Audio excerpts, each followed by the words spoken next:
Welcome to the fish tank.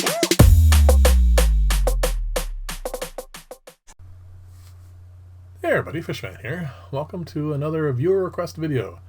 This one comes from Deb Tim. She has an absolutely wonderful channel. It's called Deb Tim, a Canadian girl.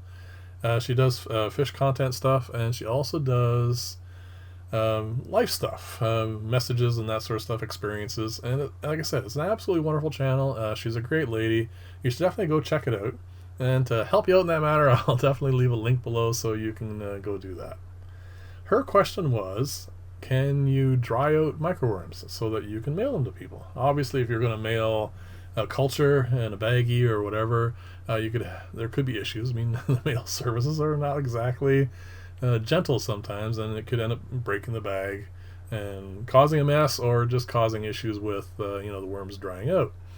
So what I'm going to do here is I'm going to set up an experiment where we're going to dry some microworms out and see how long I can leave them dried out, and then rehydrate them and get them to come back to life, but get so that you can culture them still. So on the right is coffee filters, on the left is blue towels, and let these I'm going to set in the culture, and as you can see here, become thoroughly not hydrated, but crawling with worms. So the reason I chose coffee filters is because coffee filters should be completely non-toxic. They should be very porous. I mean, they're designed that you can pour water through in coffee and for human consumption, so they should be really good that way. And I chose the blue towels because they are way more porous and also way more absorbent. So hopefully I can get a lot more culture in there, like microworms. Now the problem possibly with the blue towels is because they're for shops.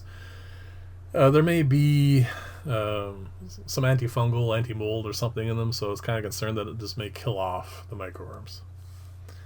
So here we are 48 hours later, and unfortunately my basement is a little humid, so they didn't quite dry out. So what I'm going to do is help it along a little, and I'm going to cut some more blue towel, and what I'm going to do here is wrap them up.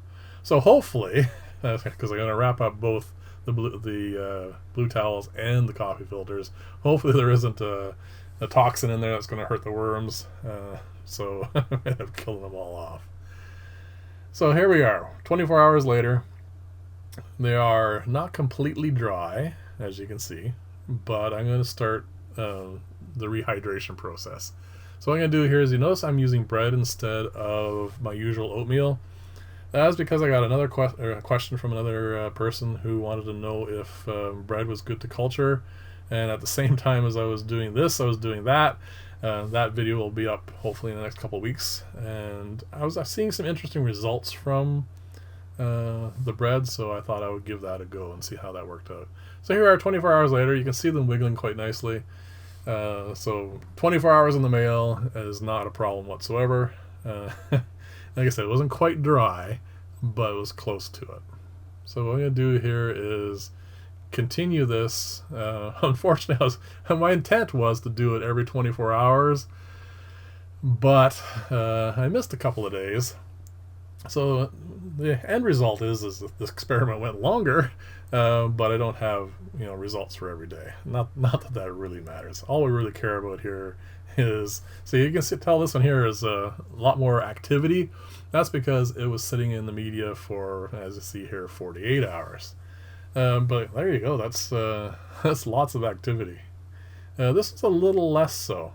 And I was thinking that maybe the coffee filters were drying out more, so maybe that's why they're getting a little less activity. But all that really matters in this experiment is, can they survive the drying out process? So if you're still getting response, even if they are more dry, I consider that actually a better thing. It may take you an extra day or two to actually get their numbers back up, but that's not really a big deal. All that matters here is, can I stick this in an envelope, send it to somebody, and get them to grow back up? So in this case, I'm going to go 24 hours again, and you can still see activity. So we're quite a ways into this already, and depending upon your mail service or where you send them to, this should be pretty much a standard mail delivery at this point. We still have 2 more days to go, and I'm pretty sure one of them is a 48-hour one, but you can see that one there is really quite dried out.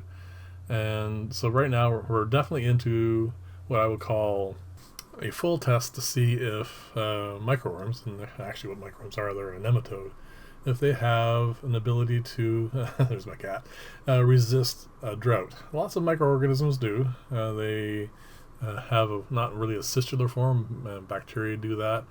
But they have an ability to go dormant during dry periods. And then once the water comes back, they can propagate again.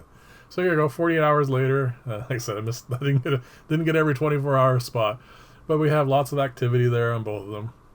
So that's, I think this experiment is pretty much proving that you can dry them out, mail them, and rehydrate them. So there you go, Deb. That's the answer. I have one more day to do here. Spoiler alert, it worked too. So anyway, if you like this style of video, please like and or subscribe. And please let me know if there are any other viewer requests that you have. You can see that one's like completely dried, and even the blue towel at this point is quite dried out. And then 24 hours after this, when they get rehydrated, you'll see them wiggling around quite nicely. There's less activity, but at this point they've been dried out for 7 days, 10 if you really want to count the first little bit as well, because they've been out of the media for about 10 days total. But yeah, you got activity. That's what it really comes right down to. And so anyway, thank you very much for watching. And I said there's more of these to come. I've had a few more requests, so as they show up, I will put them out at least as often as time will allow. And as always, thank you very much for watching. I'll see you in the next video, and bye for now.